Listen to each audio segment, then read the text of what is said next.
Apartheid was a system of legal racial separation which dominated the Republic of South Africa from 1948 to 1993. In theory, apartheid meant keeping the races apart as far as possible.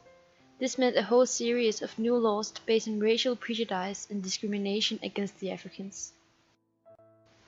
Even some of the African churchmen believed that God had created some people to rule and others to serve the rulers. Under apartheid, various races were separated into different regions, and discrimination against people was not only acceptable but also legal.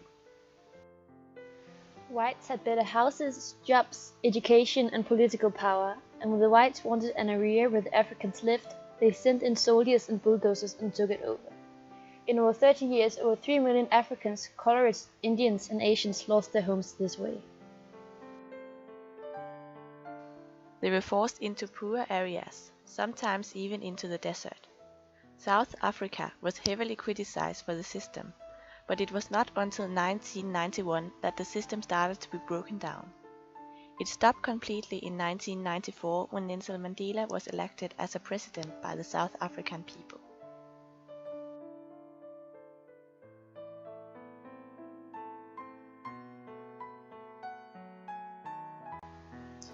It began when a new government, the National Party, gained power in South Africa in 1948, although the mechanisms behind were set in place long before 1948. The National Party actually gained power by the general election, but due to the manipulation of the country's constituencies before the election, the party managed to get the majority and took power.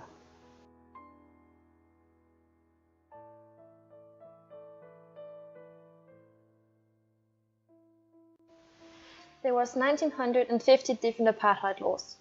What makes apartheid different to segregation and racial hatred that have occurred in other countries was the systematic way the National Party formalized through the law.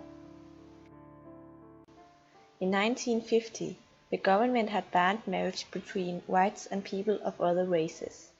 They made adultery and attempted adultery forbidden.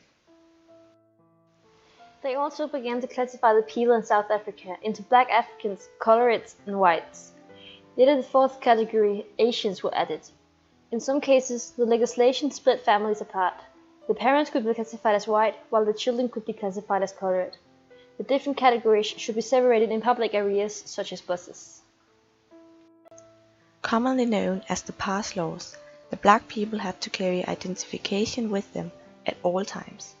A pass included a photograph, details of origin, employment records, tax payments, and encounters with the police.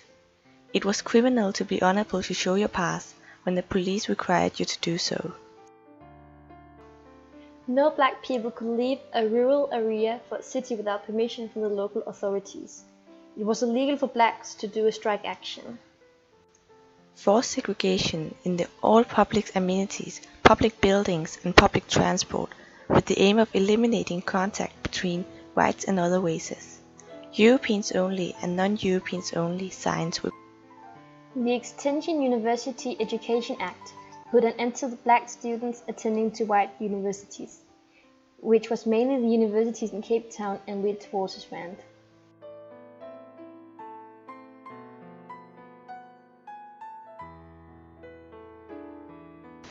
The whites can be put into two main groups, the Afrikaans who had a Dutch background and the English people.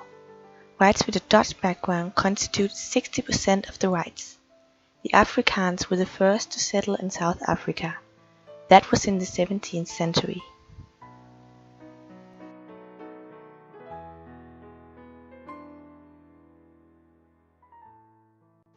The ANC is an acronym for African National Congress. The ANC is a social democratic political party. They had three goals: an end to discrimination, the right for black people to buy land, and full citizenship for all Africans. The ANC protested against the government and its discrimination and racism, but several years later the ANC decided that talking was no longer enough. They needed to fight. But the problem with fighting was that it was against the law.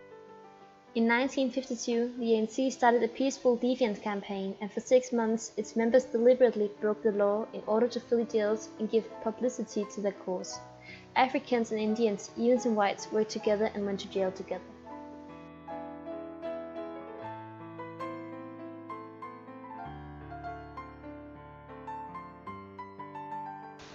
A combination of factors contributed to the end of apartheid in South Africa. One important factor in the end of apartheid was the pressure from inside the country. Members of the government began to have doubts about the system, and several parties which were opposed to the government began to grow. There was also a lot of pressure from the Western countries. When the Soviet Union began to decline, a lot of Western countries felt that apartheid could no longer be tolerated, and they began to actively speak out about it.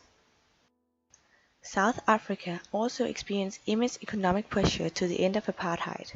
Banks and investment firms dropped out of South Africa, indicating that it would not invest in the country until its racism came to an end, combined with violent demonstration from a mass organization of angry South Africans.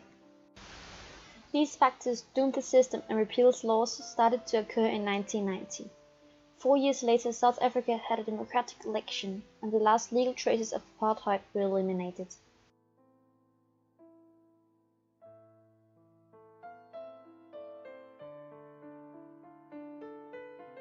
Some people still use the concept of apartheid about some situations in other countries to point out that the condition is somewhat the same as in South Africa back then.